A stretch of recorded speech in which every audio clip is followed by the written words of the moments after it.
and pranam to all of you.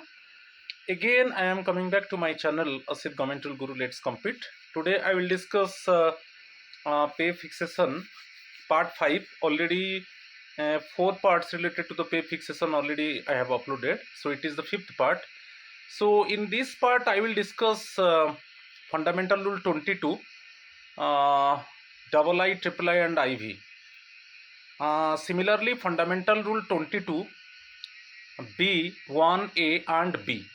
सो बहुत important है ये जो fundamental rule 22 capital B subsection 1 subsection A and B.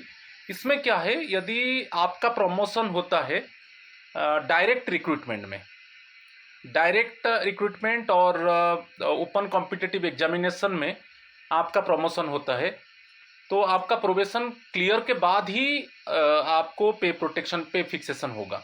तो ये बहुत इंपॉर्टेंट पार्ट है. रूल पोजीशन भी बहुत इंपॉर्टेंट पार्ट है. So my friends, please subscribe my channel, share my channel, like my channel, so that you can get notification for my upcoming videos.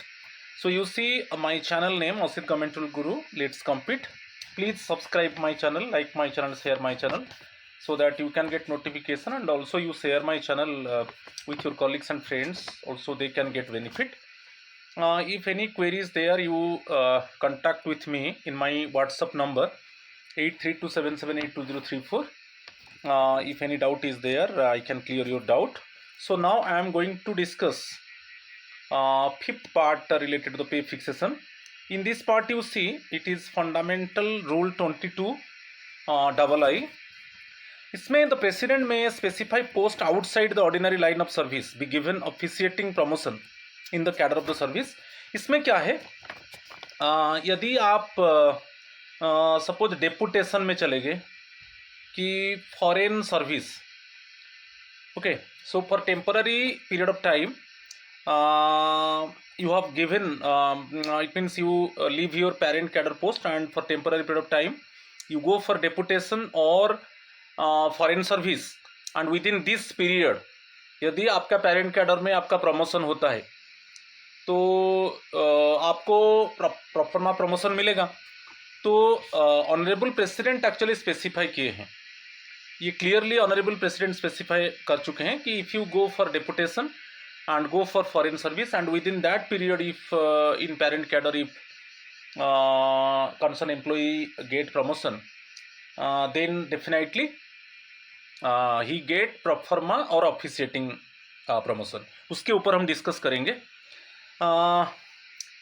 देखिए honourable, इसमें जो सेंटेंस है honourable president में specify post outside the ordinary line of service.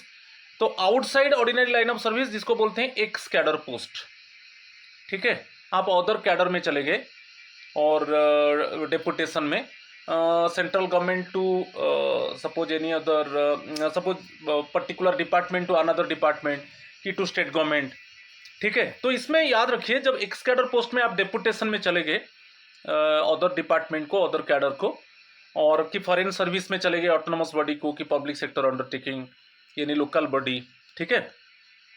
And उसी period के अंदर यदि आपको प्रमोशन मिलता है आपका पेरेंट कैडर में, तो उसमें प्रमोशन कैसा होता है, आपका जूनियर को प्रमोशन, आपका एब्सेंस से आपका जूनियर को प्रमोशन मिल जाता है, तो पेपर में माना जाता है कि आपको भी प्रमोशन दिया जाएगा पेपर में, ओके.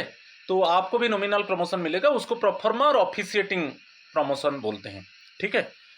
इसको मैं मेरा प्रीवियस वीडियो में डिस्कस कर चुका हूँ, मगर यहाँ पर दे दिया कि यहाँ पर एक सेंटेंस है कि outside the ordinary line of service. Outside the ordinary line of service means आपका कैडर में नहीं है, आप अभी एक्स कैडर में, अदर कैडर में चले गए. तो अदर कैडर में आप कब जाओगे, जब डेपुटेशन और फॉरेन सर्विस में, ठीक है.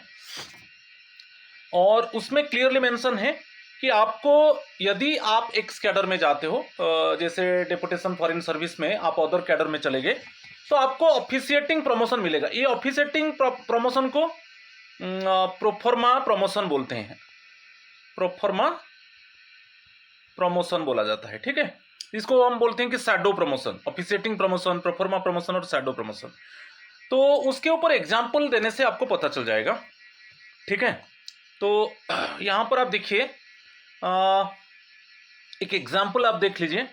Officer Amit is an under secretary, level 11 में है इन the ministry of home affairs, ये पेरेंट कैडर है। तो अभी अंडर सेक्रेटरी पोस्ट में वो लेवल 11 में है पेरेंट कैडर में, ठीक है। नेक्स्ट में the outside post, the president approves Amit selection for an outside post as a deputy director, okay, in a autonomous statutory body. तो ये तो हो गया outside the ordinary line of service, he goes there on deputation. तो इसमें जो example में, मेरा जो इमेजिनरी एग्जाम्पल में Amit ministry of home affairs में काम कर रहा है, जो पैडर उसका पेरेंट कैडर का है, लेवल 11 में अंडर सेक्रेटरी लेवल पोस्ट में काम कर रहा है, ठीक है। अभी वो डेपुटेशन में ऑटोनोमस बॉडी को चला गया, वहां पर जो पोस्ट में जो एक्स कैडर पोस्ट है वो डेप्यूटी डायरेक्टर पोस्ट है, ठीक है। और the situation back home while Amit is away, his immediate junior in the ministry of home affairs officer Rohit, इसका जूनियर है, gets promoted to deputy secretary level 12।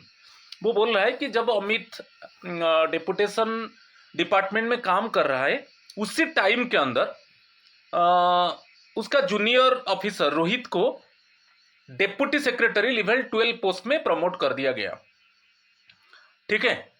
क्या अमित को अभी प्रोफॉर्मा प्रमोशन और ऑफिसिएटिंग प्रमोशन मिलेगा कि नहीं? यदि मिलेगा, क्या उसका उसको कैसे पे प्रोटेक्शन मिलेगा, क्या कैसे पे फिक्सेशन होगा, उससे रिलेटेड है। तो उसमें मैं एक एग्जांपल आपको दे देता हूं, आप क्लियर हो जाओगे कि यहां पर देखिए जो अमित वो काम कर रहा था पे लेवल 11 में, मेरा एग्जांपल को आप देखिए, और इसमें उसका जो पे था, जो बेसिक पे था पेरेंट कैडर में, वो 80,900 था, और इसमें वो अंडर सेक्रेटरी पोस्ट में काम कर रहा था। ये बेसिक पे था, ये पेरेंट कैडर, ठीक है, ये रिलेटेड टू पेरेंट कैडर, ठीक है, पेरेंट कैडर में काम कर रहा था। जो इसमें मेरा इमेजिनरी एग्जांपल में होम अफेयर्स डिपार्टमेंट में उसका पे लेवल था 11, ठीक है, बेसिक पे 80,900 था, ठीक है। और अभी वो डेपुटेशन में चला गया, तो डेपुटेशन पीरियड, वो डेपुटेशन में चला गया मार्च 1, 2025 टू 30 नवंबर, ठीक है, 2026, ये डेपुटेशन पीरियड है, ठीक है। ये जो पीरियड है ये डेपुटेशन पीरियड है, मार्च 1, 2025 टू 30 नवंबर 2026, ठीक है, क्लियर हो गया। अच्छा, इसी पीरियड के अंदर जनवरी 1 2026 में डीपीसी बैठा, तो जनवरी 1 2026 में उसका जूनियर ऑफिसर को प्रमोशन दे दिया गया, उसका जूनियर ऑफिसर को प्रमोशन मिला, क्योंकि मैं रूल बताया था, सपोज आप अभी डेपुटेशन पोस्ट में हो मार्च 1 2025 टू 30 नवंबर 2026, तो आपका पेरेंट कैडर में आपका बैच का प्रमोशन डीपीसी बैठा, अप्रूव किया, आपको भी अप्रूव किया, ठीक है। मगर आप तो अभी पेरेंट कैडर में नहीं हो, तो आपका जो सीनियर्स थे पेरेंट कैडर में प्रमोशन मिला, आप नहीं हो तो एटलीस्ट वन जूनियर को प्रमोशन मिलना चाहिए, एटलीस्ट वन जूनियर को प्रमोशन मिलेगा तो आपका प्रोफॉर्मा प्रमोशन काउंट होगा। तो वैसा ही जनवरी 1 2026, ओके, आपका जूनियर ऑफिसर रोहित, मेरा एग्जांपल में, उसको प्रमोशन मिला, ठीक है। तो इसी डेट से हम काउंट करेंगे, ठीक है, इसी डेट से हम काउंट करेंगे कि आपका जूनियर को पेरेंट कैडर में प्रमोशन मिला, मींस पेपर में आपको भी मिल गया, मगर आप तो अभी एक्स कैडर में हो ना, मगर वहां पर आपको आपका पेरेंट कैडर में ऑन पेपर में मिल गया, उसी को प्रोफॉर्मा प्रमोशन, ऑफिसिएटिंग प्रमोशन और शैडो प्रमोशन कहा जाता है। वही जनवरी 1 2026 से, ठीक है, आपको भी प्रोफॉर्मा प्रमोशन मिल गया, मगर अभी आप एक्स कैडर पोस्ट में काम कर रहे हो, कोई प्रॉब्लम नहीं है, ठीक है। अच्छा, यहां पर कैसे पे फिक्स होगा उसके हिसाब से मैं बता रहा हूं। देखिए, आपका जो एक्चुअली ये पीसी लिख दिया पेरेंट कैडर में बेसिक पे था 80,900, ठीक है। अच्छा, आपको जो प्रोफॉर्मा प्रमोशन मिला, जैसे आपका जूनियर को मिल गया, तो जनवरी 1 2026 इसमें प्रोफर्मा प्रमोशन, एक्चुअली आपका जूनियर को प्रमोशन मिला, तो जिस डेट में आपका जूनियर को प्रमोशन मिला उसी डेट से हम काउंट करेंगे, उसी डेट से हम काउंट करेंगे आपका प्रोफर्मा प्रमोशन, है कि नहीं। तो जनवरी 1 भी आपका इंक्रीमेंट डेट है, तो उसमें जनवरी 1 में जब आपको प्रोफर्मा प्रमोशन मिला तो उससे आपको एक इंक्रीमेंट मिलने के बाद वो हो गया 83,300, ये नॉर्मल इंक्रीमेंट है जनवरी 1 में, ठीक है। और नेक्स्ट एक आपका प्रमोशन हुआ, प्रोफर्मा प्रमोशन, तो प्रोफर्मा प्रमोशन में आपको एक प्रमोशन इंक्रीमेंट मिलेगा, वो हो गया 85,800, ये आपको मिला प्रमोशनल इंक्रीमेंट, क्लियर। तो ये जो था आपका पे लेवल था 11 था पे लेवल, अभी आप जो चले गए पे लेवल 12 में चले गए। अभी हम चेक करेंगे कि 85,800 पे लेवल 12 में है, यदि नहीं है उससे हायर स्टेज में जाएंगे, ठीक है। एक्चुअली नहीं है तो उसका हायर स्टेज में 86,100 यही फिक्स हो जाएगा, 86,100 फिक्स हो जाएगा। चाहे आप एक स्कैडर पोस्ट में काम कर रहे हो कोई प्रॉब्लम नहीं है, मगर ऐसे ही आपको जो प्रोफर्मा प्रमोशन और जो ऑफिशिएटिंग प्रमोशन मिला ऐसे कैलकुलेट होगा, क्योंकि बेसिकली जनवरी 1 2026 वो आपका इंक्रीमेंट डेट था। आपका पेरेंट कैडर में जस्ट बिफोर एक्चुअली डेपुटेशन आपका पेरेंट कैडर में बेसिक पे था 80,900, आपका जूनियर को प्रमोशन मिला जनवरी 1 2026। यदि आपका जूनियर को जनवरी 1 2026 से मिला, इसी डेट से आपका proforma promotion on paper promotion count होगा, ठीक है। तो कैसे काउंट होगा, ये बेसिक पे आपका जो पेरेंट कैडर का जो बेसिक पे था उसमें एक इंक्रीमेंट, क्योंकि जनवरी 1 है, एक इंक्रीमेंट और एक प्रमोशन इंक्रीमेंट, तो 85,800 हम सर्च करेंगे जाकर पे लेवल 12 में, क्योंकि 11 से 12 आपका पोस्ट अंडर सेक्रेटरी था, अभी डेप्यूटी सेक्रेटरी पोस्ट को आप चले गए जिसका पे लेवल 12 है। क्या 85,800 कोई सेल में है पे लेवल 12 में? यदि नहीं है उससे हायर स्टेज जाएंगे तो फिक्स हो जाएगा 86,100, ठीक है। इसमें आप देखिए आपका जो डेपुटेशन पीरियड था, मेरा एग्जांपल में मार्च 1 2025 टू नवंबर 30 2026, जब आप रिटर्न आ जाएंगे नवंबर 30 में, ये तो था जब आप आ जाएंगे दिसंबर 1 में आपका पेरेंट कैडर को आप रिपोर्ट हो जाओगे, दिसंबर 1 में आपको कितना मिलेगा ना 86,100, ये बेसिक पे आपका रहेगा, ठीक है, क्योंकि नेक्स्ट इंक्रीमेंट आपको मिलेगा जनवरी 1 2027, ठीक है। तो आपका डेपुटेशन पीरियड जब खत्म हो जाएगा, आप जब रिवर्ट आ जाएंगे आपका पेरेंट कैडर को मार्च 1 2025 टू नवंबर 30 2026 था, जब दिसंबर 1 में ज्वाइन करेंगे पेरेंट कैडर में, किस लेवल में ज्वाइन करेंगे, पे लेवल 12 में ज्वाइन करेंगे, जो पोस्ट था डेप्यूटी सेक्रेटरी का, तो उसमें आपका जो बेसिक पे रहेगा वो 86,100 रहेगा, क्योंकि प्रोफर्मा प्रमोशन के हिसाब से ऑलरेडी वो काउंट हो चुका है, ठीक है नहीं, क्लियर। तो उसमें आपको इस तरीके से पे प्रोटेक्शन मिलेगा। अच्छा, यदि आप अभी कैलकुलेट कर लीजिए, कभी कभी मन में आता है कि आपका डेपुटेशन पे, आप देखिए अभी जब आपका प्रोफर्मा प्रमोशन में, मैं इसमें लिख देता हूं, प्रोफर्मा प्रमोशन में आपका हो गया 86,100, ठीक है, ये था प्रोफर्मा प्रमोशन, आपको कब मिला, जनवरी 1 2026, ठीक है, क्योंकि इसी डेट में आपका जूनियर को प्रमोशन दिया गया आपका पेरेंट कैडर में। आपका डेपुटेशन जो आपका पोस्ट है, डेपुटेशन पोस्ट में आपका पे क्या है, सपोज फॉर एग्जांपल आपका डेपुटेशन पोस्ट में आपका पे इससे कम है, सपोज 78,800 है डेपुटेशन पोस्ट में, ठीक है, मगर आपको डेपुटेशन पोस्ट में 78,800 है, मगर जनवरी 1 से आपको 86,100 मिलेगा, क्योंकि आपका लॉस नहीं होगा, क्योंकि प्रोफर्मा प्रमोशन से आप अभी एक्स कैडर में हो, मगर आपका पेरेंट कैडर में ऑन पेपर आपका बेसिक पे हो गया 86,100, मगर उसी टाइम में जनवरी 1 2026 में आप देखेंगे डेपुटेशन पोस्ट में आपको कम मिल रहा है 78,800, मगर आपका जो फिक्स होगा वो 86,100, क्योंकि उसमें क्लियरली मेंशन होता है, जो जब डेपुटेशन पोस्ट को आप एक्सेप्ट करते हो उसमें मेंशन होता है कि यदि आपको उसी पीरियड में आपका पेरेंट कैडर में आपको प्रोफर्मा प्रमोशन मिलता है और उसका पे, यदि उसका पे ज्यादा होता है डेपुटेशन पोस्ट से, तो पेरेंट कैडर का जो प्रोफर्मा प्रमोशन पोस्ट का जो बेसिक पे होगा वही फिक्स होगा। ठीक है, तो ये आपको लॉस नहीं होगा, क्योंकि आप ये मत समझिए कि जनवरी 1 2026 में प्रोफर्मा प्रमोशन मिला, मेरा बेसिक पे 86,100, मगर उसी टाइम में डेपुटेशन पोस्ट में पे है 78,800 और वही मिलेगा, 86,100 नहीं मिलेगा, इसमें आपका लॉस हो जाएगा। ठीक है, तो ये भी प्रोटेक्शन है। और उसमें एक चीज बता रहा है, यदि कोई आपका जो स्पेशल पे होता है, यदि आपका डेप्यूटी सेक्रेटरी आपका अंडर सेक्रेटरी पोस्ट था, अंडर सेक्रेटरी पोस्ट से आपका डेप्यूटी सेक्रेटरी पोस्ट को ये पे लेवल 11 था, डेप्यूटी सेक्रेटरी ये पे लेवल 12 है, और उसमें सपोज कुछ स्पेशल पे है 1,000 रुपीज, क्या आप अभी एक्स कैडर पोस्ट में काम कर रहे हो, क्या ये स्पेशल पे आपको मिलेगा कि नहीं? तो it is mainly depend upon the order of the honourable president, उनका कंडीशन है। ठीक है, यदि कुछ स्पेशल पे आपका पेरेंट कैडर जो प्रोफर्मा प्रमोशन पोस्ट में मिलता है स्पेशल पे, वो भी आपको मिलेगा एक कंडीशन में, मगर उसको अप्रूव करेंगे ऑनरेबल प्रेसिडेंट।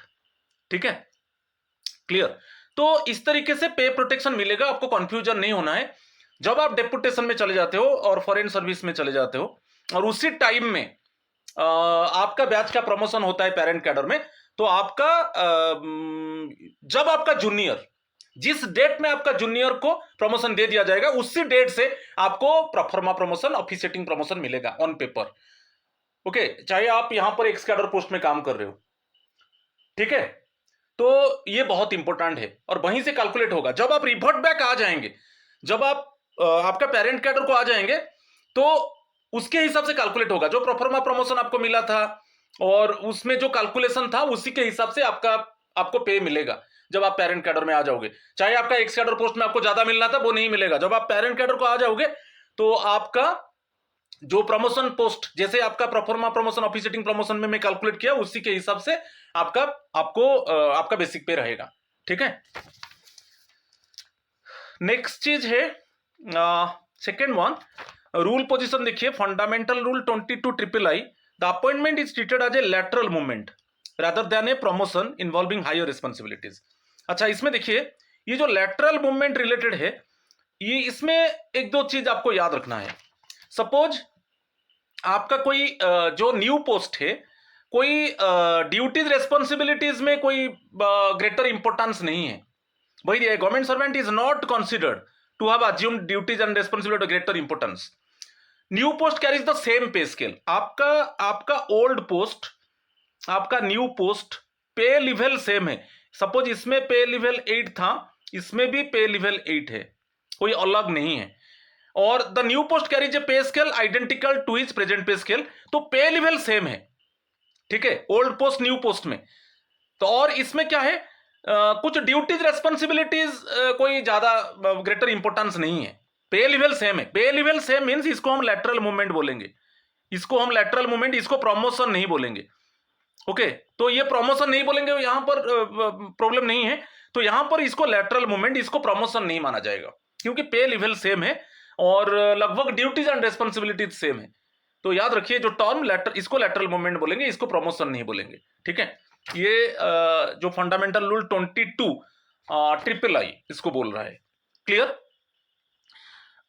नेक्स्ट चलेंगे फंडामेंटल रूल 22 IV।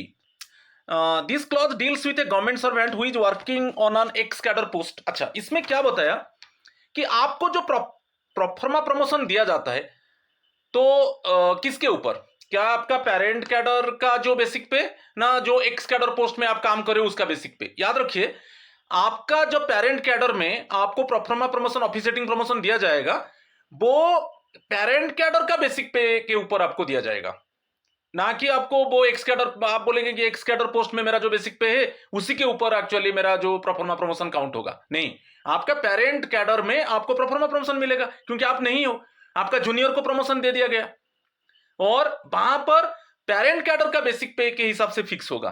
ठीक है, तो उसी चीज को ये मैं क्लैरिफाई कर दूंगा अच्छे से, आप देख लीजिए। यहां पर वही same thing, what I told, same thing I have written here. This clause deals with a government servant who is working on an ex cadre post, a post outside his regular cadre. When such an employee is promoted in his parent cadre, his pay is not fixed. His pay is not fixed based on the higher pay he may be drawing in the ex cadre post. आपका x cadre post में आपका जो पे है ज्यादा है, मगर उसके हिसाब से आपको प्रोफर्मा प्रमोशन आपका कैलकुलेट नहीं होगा, ठीक है। उसके जो एक्स कैडर पोस्ट में जो हाई पे मिल रहा है उसके ऊपर इट मींस प्रोफर्मा प्रमोशन में जो पे फिक्स होगा एक्स कैडर पोस्ट के हिसाब से नहीं होगा, पेरेंट कैडर पोस्ट के हिसाब से होगा, ठीक है। तो वही same thing, instead his pay is fixed with reference to the pay he would have drawn in his parent cadre had he never gone to the ex cadre post. This is called a, इसको हम बोलते हैं presumptive pay बोलते हैं, ठीक है। उसको भी मैं presumptive pay इसको भी मैं क्लैरिफाई कर देता हूं, ठीक है। उसमें देखिए example, Amit's parent cadre post is section officer, पे लेवल 8 में, ठीक है। पे लेवल 8 में आप ये आपका पेरेंट कैडर पोस्ट है, तो बेसिक पे है 60,400 लेवल 8, ठीक है। लेवल 8 में आपको 60,400 मिल रहा था जस्ट बिफोर एक्चुअली डेपुटेशन और foreign service, just before x cadre post, ठीक है। इसको मैं टिक लगा दिया, ये बहुत इंपॉर्टेंट है। अभी आप एक्स कैडर पोस्ट में जाएंगे और एक्स कैडर पोस्ट में जो जा रहे हो पे लेवल 12 में जा रहे हो, देखो इसको भी अंडरलाइन कर दिया, और वहां पर जो पे आप ड्रॉ करोगे वो बहुत ज्यादा है, बेसिक पे 81,200 है, वो लेवल 12 है। आपका पेरेंट कैडर पोस्ट लेवल 8 है और आपका जो एक्स कैडर पोस्ट है लेवल 12 है, और एक्स कैडर पोस्ट में आपका पे देखिए 81,200 है, मगर just before x cadre post actually आपका जो बेसिक पे था आपका पेरेंट कैडर में वो 60,400, वो लेवल 8 का 60,400 था, जो सेल था सेल 9 था, ठीक है कि नहीं। अच्छा, इसी पीरियड के अंदर during this period he becomes eligible and is promoted in the parent cadre to under secretary post में लेवल 10 में। सपोज इसमें आपका ये जो पीरियड सपोज मैं बता रहा हूं, इसमें मैं लिख देता हूं, एक इमेज आपको पता हो जाएगा। आप जो एक्स कैडर पोस्ट में आपका जो डेट रहेगा, एक्स कैडर पोस्ट में आप चले गए, सपोज मेरा इमेजिनरी एग्जांपल में March 31, 25 टू नवंबर 2026, ठीक है। ये आपका एक्स कैडर का पोस्ट का जो ड्यूरेशन है March 31, 25, 2025 टू नवंबर 30, 2026। और इसी पीरियड के अंदर क्या हुआ, आपको आपका पेरेंट कैडर में प्रमोशन मिला, ठीक है। इसी टाइम के अंदर आपका देखिए आपका इसमें मैं पीसी लिख दिया, पेरेंट कैडर में आपका जो जूनियर ऑफिसर है उसको प्रमोशन मिला, जूनियर ऑफिसर को प्रमोशन मिला सपोज 1/1/2026, 1 जनवरी 2026, जिस टाइम में आप अभी एक्स कैडर पोस्ट में काम कर रहे हो। आप याद रखिए, यदि आपका जूनियर को प्रमोशन मिल रहा है 1/1/2026 तो डेफिनेटली आपको मिलेगा, आपका जूनियर को मिलना जरूरी है। वहां पर एक कंडीशन है, जैसे आपका डीपीसी आपको अप्रूव कर दिया मगर आप एब्सेंट हो, तो एटलीस्ट एक जूनियर को प्रमोशन मिलना चाहिए, तब जाकर आपको प्रोफर्मा प्रमोशन मिलेगा। तो जैसा मेरा इमेजिनरी एग्जांपल में आपका एक्स कैडर का जो ड्यूरेशन था March 31, 2025 टू नवंबर 30, 2026, और जब आप एक्स कैडर पोस्ट में ज्वाइन किए आपका पेरेंट कैडर का जो बेसिक पे था पेरेंट कैडर का 60,400, और अभी आप एक्स कैडर में पोस्ट में जो ज्वाइन किए लेवल 12 में आपका बेसिक पे है 81,200, ठीक है। तो इसमें दिया है कि आपका जूनियर ऑफिसर को प्रमोशन, जैसे प्रमोशन आया आपका बैच का पेरेंट कैडर में, आपका जूनियर ऑफिसर को प्रमोशन मिला 1 जनवरी 2026, तो आपका जूनियर ऑफिसर को मिला मींस डेफिनेटली आपको प्रोफर्मा प्रमोशन मिलेगा ऑन पेपर, ठीक नहीं। तो इसमें आपका पे फिक्सेशन होगा, और इसमें जो जूनियर ऑफिसर को लेवल 10, क्योंकि आपका पेरेंट कैडर लेवल 8 था, लेवल 10 को एक्चुअली प्रमोशन मिला, ठीक है, आपका जूनियर ऑफिसर को, तो आपको भी प्रोफर्मा प्रमोशन ऑफिसरिंग प्रमोशन भी लेवल 10 में मिलेगा, ठीक नहीं, लेवल 10 में मिलेगा। अच्छा, इसमें फिक्स कैसे होगा आप देख लीजिए, जैसे प्रोफर्मा प्रमोशन हम कैसे कैलकुलेट करेंगे आपको थोड़ा बता देता हूं। ये जो प्रोफर्मा प्रमोशन में आप देखिए आपका जूनियर को 1/1/2026, ओके, आपका जेओ लिख दिया, जूनियर ऑफिसर को प्रमोशन मिला लेवल 10 में, तो आपको मिलेगा प्रोफार्मा प्रमोशन मिलेगा ऑन पेपर, क्योंकि इस टाइम में आप तो आपका डिपार्टमेंट में नहीं हो ना, आप जाकर तो डेपुटेशन डिपार्टमेंट में काम कर रहे हो। अच्छा, इसमें कैसे कैलकुलेट होगा आप देख लीजिए। जो 1 जनवरी है वो इंक्रीमेंट डेट है, ठीक है। तो आपका जो पेरेंट कैडर में कितना था पे लेवल 8 में, भाई ओल्ड पे को देखिए 60,400 था, उसमें इंक्रीमेंट मिलेगा क्योंकि 1 जनवरी इंक्रीमेंट है। तो 60,400 से एक इंक्रीमेंट मिलने के बाद कितना हो गया 62,200, एक इंक्रीमेंट मिलने के बाद 62,000, ये इसको ओनली इंक्रीमेंट कर दिया। अच्छा, प्रमोशनल इंक्रीमेंट एक मिलेगा, भाई ओल्ड पे का बात बोल रहा हूं, उसी में ओल्ड पे में एक इंक्रीमेंट, क्योंकि 1 जनवरी इंक्रीमेंट डेट है। और प्रमोशन इंक्रीमेंट होकर कितना हो गया 64,100, ये प्रमोशन इंक्रीमेंट है, ये प्रमोशन इंक्रीमेंट है। अभी हम चेक करेंगे 64,100 किसमें, लेवल 10 में, लेवल 10 में चेक करेंगे क्या 64,100 है, ठीक है।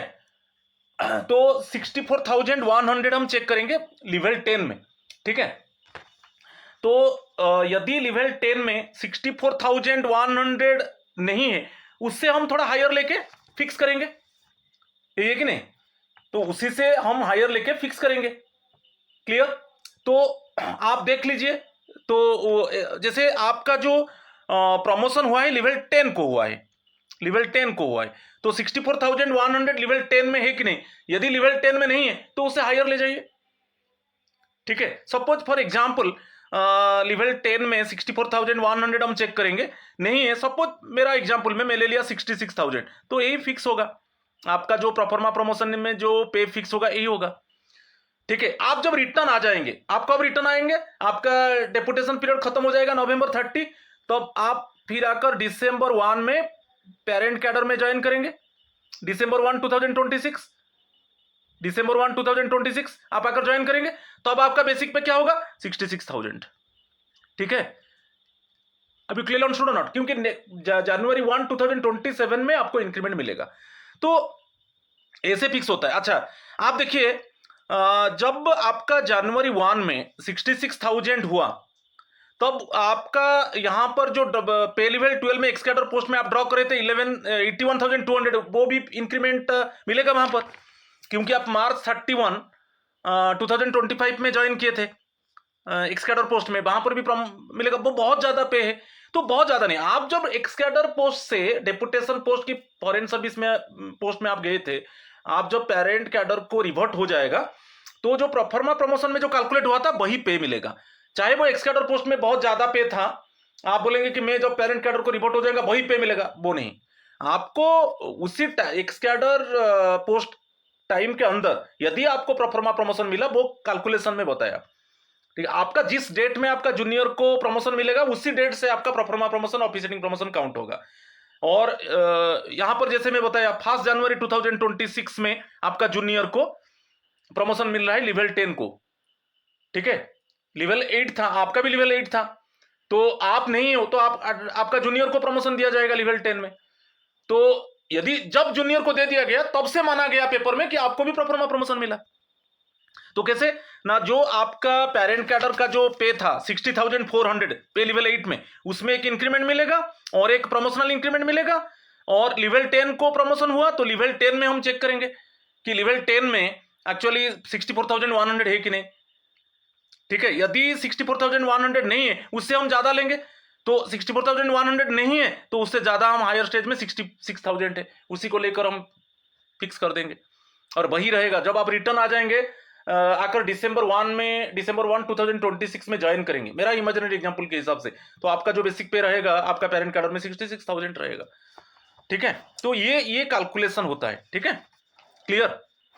तो उसमें आपको कंफ्यूजन नहीं होना है। मैं क्यों बताया, क्योंकि ये जो था, ये जो फंडामेंटल रूल 22 IV ये बोल रहा है कि ये जो प्रोफार्मा प्रमोशन मिल रहा है वो पेरेंट कैडर का जो बेसिक पे उसी के ऊपर सपोज एक इंक्रीमेंट 1 जनवरी 2026 है तो एक इंक्रीमेंट, मिलेगा नॉर्मल इंक्रीमेंट और उसमें एक प्रमोशनल इंक्रीमेंट, और जो अमाउंट होगा हम जिस लेवल में आपका प्रमोशन हुआ उसमें सर्च करेंगे क्या वो सेल में है, नहीं है तो उससे हायर स्टेज जाकर फिक्स करेंगे। और जब आप रिवर्ट बैक हो जाएगा, आपका रिवर्ट बैक हो जाएगा पेरेंट कैडर में, आपका प्रोफर्मा प्रमोशन में जो फिक्स हुआ है वही रहेगा बेसिक पे, चाहे आप एक्स कैडर पोस्ट में ज्यादा आपका पे था वो नहीं रहेगा, वो चला जाएगा। ठीक है, क्लियर। इसको थोड़ा ये टेक्निक चीज है, मैं ट्राई किया उसको, उस तरीके से आप कैलकुलेशन करके देखो। ठीक है, और आज का ये पार्ट बहुत इंपॉर्टेंट है। इसमें क्या है, कभी कभी क्या है, कुछ एम्प्लॉयज बोलते हैं कि मैं लोअर पोस्ट में था और मैं डायरेक्ट रिक्रूटमेंट फेस किया, कि ओपन कॉम्पिटिटिव एग्जामिनेशन फेस किया और मेरा हायर लेवल में मेरा प्रमोशन हुआ। जैसे मैं एग्जांपल बता रहा हूं, जैसे आप एनवीएस की केवीएस में आप पीजीटी थे, मगर डायरेक्ट रिक्रूटमेंट से आप प्रिंसिपल बन गए, डायरेक्ट रिक्रूटमेंट से आप प्रिंसिपल बन गए। ठीक है, तो ये प्रिंसिपल प्रमोशन पोस्ट हो गया कि नहीं, मगर डायरेक्ट रिक्रूटमेंट और हम बोलते हैं ओपन कॉम्पिटिटिव एग्जामिनेशन। तो आप पीजीटी थे, नॉर्मल आपका जो पोस्ट था पीजीटी था, अभी direct recruitment exam open competitive examination आप दे दिए और आप प्रिंसिपल बन गए। तो इस केस में आपको पे प्रोटेक्शन कैसे मिलेगा, इस केस में आपको जो पे प्रोटेक्शन मिलेगा आपका प्रोबेशन क्लियर के बाद, आपका प्रोबेशन क्लियर के बाद ही आपको पे प्रोटेक्शन मिलेगा। उसी रिलेटेड में ये रूल पोजीशन बहुत इंपॉर्टेंट है। जब प्रमोशन मिलता है डायरेक्ट रिक्रूटमेंट में प्रमोशन मिलता है, मैं जैसे एग्जांपल दिया, और उसमें जो प्रोबेशन क्लियरेंस के बाद ही आपको पे प्रोटेक्शन मिलेगा। ठीक है, आपका पे फिक्स होगा, तो वो रूल पोजीशन बहुत इंपॉर्टेंट है। FR 22 capital B 1A means ये अलग है, मगर यहां पर जो फिक्स होगा B है, मैं अभी बताऊंगा क्लियरली। 1 में आपका A में जो इनिशियल पे होगा, ठीक है, आपका प्रमोशन पोस्ट में जो डायरेक्ट रिक्रूटमेंट में हायर पोस्ट में चले गए, आपका इनिशियल बेसिक पे क्या होगा, वो ए में आता है, स्मॉल ए में, क्लॉज में। और जब प्रोबेशन क्लियर होने के बाद आपका जब पे फिक्स होगा वो बी होगा, फंडामेंटल रूल 22। तो इसमें दो कंफ्यूजन नहीं होना है, एक है fundamental rule 22 B capital B 1 small A. इसमें क्या है, इसमें जब आप हायर पोस्ट में ज्वाइन करोगे, आपका इनिशियल बेसिक पे क्या रहेगा। ठीक है, और सेकेंड चीज क्या है, बी का बात बोल रहा हूं, fundamental rule 22 B 1 small B, ये क्या बोल रहा है, यदि आपका डायरेक्ट रिक्रूटमेंट में आपका हायर पोस्ट को प्रमोशन होता है, तो आपका प्रोबेशन क्लियरेंस होने के बाद ही आपका पे फिक्स होगा, वही पे जो फिक्स होगा वो स्मॉल बी बोल रहा है। तो उसी को हम डिस्कस करेंगे। ठीक है, यहां पर देख लीजिए, फर्स्ट क्लॉज ए का बात बोल रहा हूं, इसमें क्या बोल रहा है कि आप डायरेक्ट रिक्रूटमेंट में, ठीक है, आपको प्रमोशन हायर पोस्ट में मिला, applies when a government servant already holding a post is selected to another service or cadre as a probationer and later gets confirmed in that new service। मैं अभी आपको example में बताया और एक बार बताता हूं, जैसे आप पीजीटी थे और एनवीएस की केवीएस में, ठीक है, और आप अभी डायरेक्ट रिक्रूटमेंट एग्जाम दे दिया, ओपन कॉम्पिटिटिव एग्जामिनेशन देके आपका सपोज प्रिंसिपल पोस्ट में आपका प्रमोशन हुआ। तो ये जो प्रिंसिपल पोस्ट में जो प्रमोशन हुआ, जो आपका इनिशियल बेसिक पे होगा प्रमोटेड पोस्ट में, वो क्लॉज ए बोलता है, वो क्लॉज ए है, क्योंकि इसमें इमीडिएटली आपको पे प्रोटेक्शन नहीं मिलेगा, आपका प्रोबेशन क्लियरेंस के बाद आपका प्रोबेशन क्लियरेंस लेटर मिल जाएगा। तो जिस डेट में आपका प्रोबेशन क्लियर हो गया, ठीक है, वेरी नेक्स्ट डे से आपका पे फिक्स हो जाएगा, तो वो क्लॉज बी बोल रहा है, जो पे फिक्स होगा वो क्लॉज बी है। तो कंफ्यूजन नहीं होना है, उसको हम एग्जांपल से डिस्कस करेंगे। ठीक है, आप देखिए एक एग्जांपल, ड्यूरिंग प्रोबेशन, सपोज आपका जो ये old permanent post where he holds lien आप लेकर गए, लेवल 10 था आपका, ये आपका ओल्ड पोस्ट था। ठीक है, और जो आपका बेसिक पे था 82,400 लेवल 10 में। ठीक है, कितना था, 82,400 था लेवल 10 में। अभी क्या हुआ, अभी आपका डायरेक्ट रिक्रूटमेंट में आपको लेवल 12 में प्रमोशन मिला। आपका एक्चुअली लेवल था 10 था, अभी लेवल 12 में आपको प्रमोशन मिला। अच्छा, लेवल 12 में जो फास्ट सेल आप देखिए, जो मिनिमम पे है 78,800, मगर उससे आपका ओल्ड पोस्ट का पे है ज्यादा है कि नहीं? तो उसमें जो इनिशियल आपका पे फिक्स होगा, जो इनिशियल पे मिलेगा वो 82,400 होगा। तो आपका प्रमोटेड पोस्ट में इनिशियल पे होगा 82,400। 70 जो पे लेवल 12 में आपका प्रमोशन हुआ डायरेक्ट रिक्रूटमेंट से, तो 78,000 ये जो मिनिमम पे ये नहीं रहेगा। ओके, जिनका जो ओल्ड पोस्ट में जिनका पे 78,800 से कम है, तो ऑटोमेटिकली लेवल 12 में प्रमोशन हुआ मीन 78,800 मिलेगा। मगर आपका ओल्ड पे था 82,400, अभी आप जब लेवल 12 में आ जाएंगे, जो मिनिमम पे है 78,800, अभी तो आपको पे प्रोटेक्शन नहीं मिलेगा आपका प्रोबेशन क्लियरेंस के बाद। तो इस केस में क्या होगा, आपका ओल्ड पोस्ट का जो पे ज्यादा है वही रहेगा, आपका इनिशियल पे वही रहेगा। तो ये क्लॉज ए बोल रहा है, ठीक है। उसी को मैं नेक्स्ट पेज में आप देखिए, तो यहां पर और कुछ ऑप्शन दे दिया आपका, जो ज्वाइन द न्यू पोस्ट, आप न्यू पोस्ट में ज्वाइन किए, फर्स्ट जून 2024 में ज्वाइन किए, 1 जून 2024 में आप लेवल 12 पोस्ट में ज्वाइन किए। थ्रू कैसे ज्वाइन किया? डायरेक्ट रिक्रूटमेंट एग्जामिनेशन देकर। आप पीजीटी थे और अभी आप प्रिंसिपल बन गए, ठीक है, मेरा इमेजिनरी एग्जाम्पल में। अच्छा, प्रोबेशन 2 इयर्स रहेगा। प्रोबेशन 2 ईयर आप कैलकुलेट कर लीजिए, सपोज एक्सटेंशन नहीं होगा तो 1 जून 2024 टू 31 मई 2026, 2 इयर्स, ठीक है, क्लियर, नो एक्सटेंशन। और आपका प्रेजम्पटिव पे जो है आप देखेंगे, अच्छा ओल्ड पे कितना था? 82,400 था, ये ओल्ड बेसिक पे था आपका। मगर जब आप पे लेवल 12 का जो मिनिमम पे है 78,800, जिस पे ये पे लेवल 12 का मिनिमम पे है, एमपी में लिख दिया मिनिमम पे है, मगर आपका ओल्ड पे 82,400 था।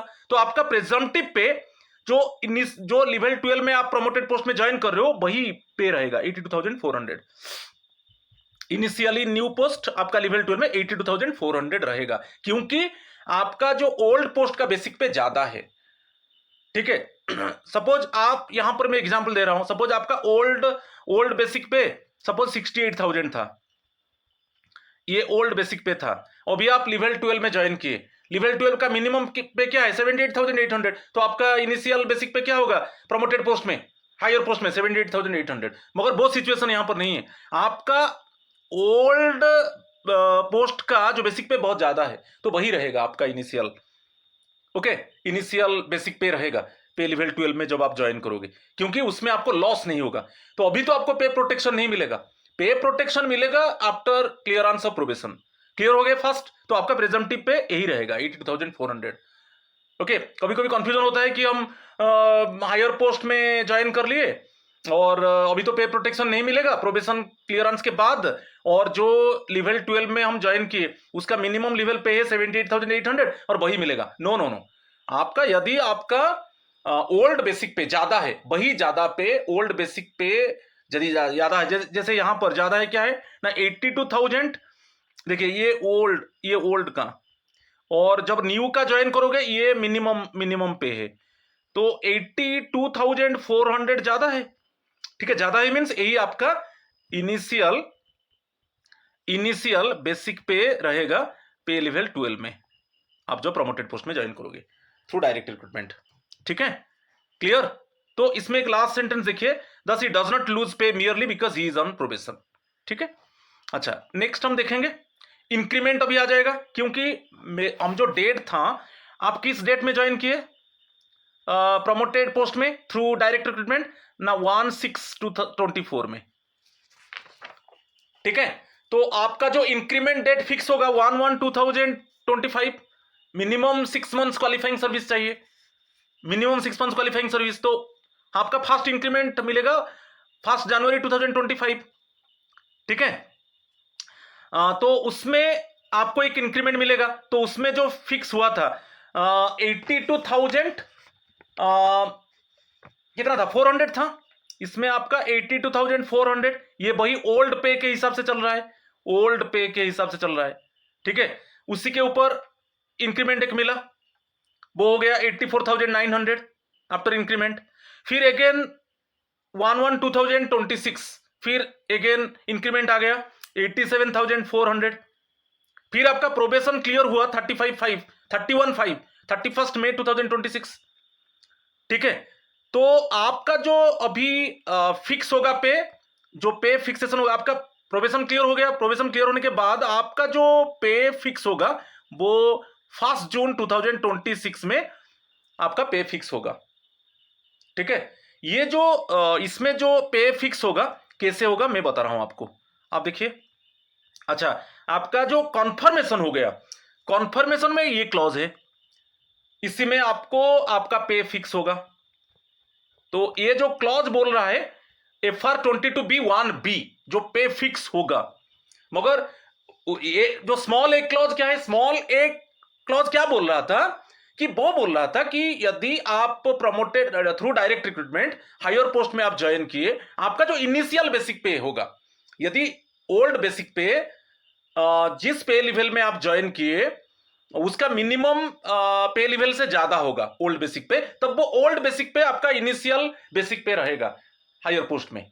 तो वो क्लॉज ए बोल रहा है। मगर जब प्रोबेशन क्लियर हो जाएगा जो आपका पे फिक्स होगा, ठीक है कि नहीं। तो अभी आपका कॉन्फर्मेशन हो गया, जो मेरा एग्जांपल में 31 मई 2026 में कॉन्फर्मेशन हो गया, और उस समय आप ड्रॉ कर रहे थे 87,400 क्योंकि ओल्ड के हिसाब से चल रहा है, ठीक है नहीं, 87,400 ओल्ड के हिसाब से चल रहा है। अभी आपका पे फिक्स होगा, अभी आप देखिए कैसे पे फिक्स होगा ना, इसी के ऊपर एक इंक्रीमेंट ले जाइए, वही पे लेवल 10 आपका चल रहा है, वही ओल्ड पे चल रहा था, क्योंकि अभी आपका पे फिक्सेशन नहीं हुआ है, आपका प्रोबेशन क्लियर होने के बाद ही पे फिक्स होगा लेवल 12 में। तो पे लेवल 10 में 87,400 था जब आपका प्रोबेशन क्लियर हुआ, तो उसमें एक आपको प्रमोशन इंक्रीमेंट मिला। सेल 16 में थे, सेल 17 में आ गए, पे लेवल 10 का सेल 17 में आ गया 90,000।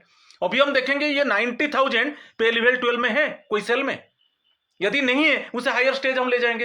एक्चुअली 90,000 पे लेवल 12 में नहीं है, तो 91,400 ये आपको मिलेगा, ये अभी फिक्स हो गया 1 जून 2026 से आपका जो पे फिक्स हुआ वो 91,400 हुआ। और जब तक आपका प्रोबेशन क्लियर नहीं हुआ है तब तक आपको वही ओल्ड पे में चलना चाहिए, क्योंकि आपका जब थ्रू डायरेक्ट रिक्रूटमेंट प्रमोशन मिला तब आपका ओल्ड पे ज्यादा था, जो प्रमोटेड पोस्ट का जो मिनिमम पे लेवल था उससे ज्यादा था, ठीक है कि नहीं।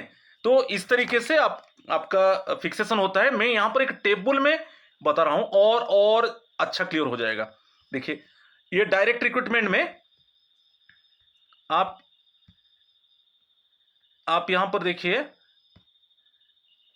पे लेवल 10 था, आपका ओल्ड पोस्ट था पे लेवल 10, ठीक है, और न्यू पोस्ट पे लेवल 12 है। और आप जो ज्वाइन किए 1/6/2024 में आप ज्वाइन किए, उस समय आपका जो बेसिक पे था पे लेवल 10 में 82,400 था। मगर इसमें जो मिनिमम, ये मिनिमम पे है, आप अभी लेवल 12 आपका न्यू पोस्ट है, मगर ये मिनिमम पे लेवल है, मगर इससे 82,400 क्या है, ज्यादा है, ठीक है नहीं, ग्रेटर देन दे दिया, ज्यादा है कि नहीं। तो इसीलिए ये आपका इनिशियल बेसिक पे रहेगा, ये आपका इनिशियल बेसिक पे रहेगा, ओके। प्रोबेशन पीरियड में यही रहेगा, इनिशियल बेसिक पे, इनिशियल बेसिक पे रहेगा, ठीक है, आपका पे लेवल 12 में जो प्रमोटेड पोस्ट में आप ज्वाइन करोगे। क्योंकि लेवल 12 में जो आप न्यू पोस्ट में आप ज्वाइन कर रहे हो उसका जो मिनिमम लेवल का पे है वो बहुत कम है, 78,800 है।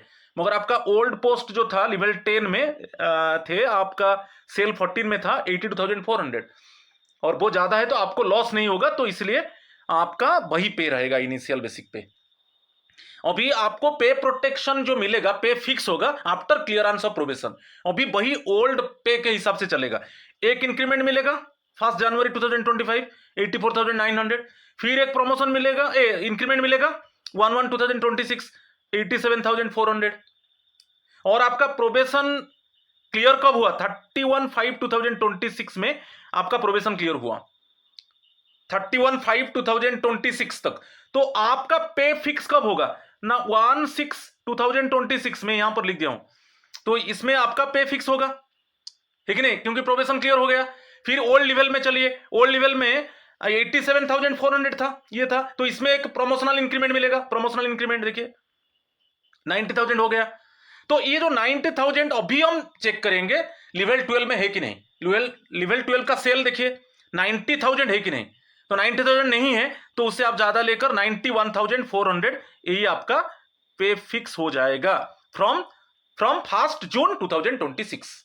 तो याद रखिए, यदि आपका direct recruitment open competitive examination में आपका हायर पोस्ट में प्रमोशन होता है, तो आपको जो पे फिक्सेशन होगा वो आफ्टर क्लियरेंस ऑफ प्रोबेशन। तब तक आपको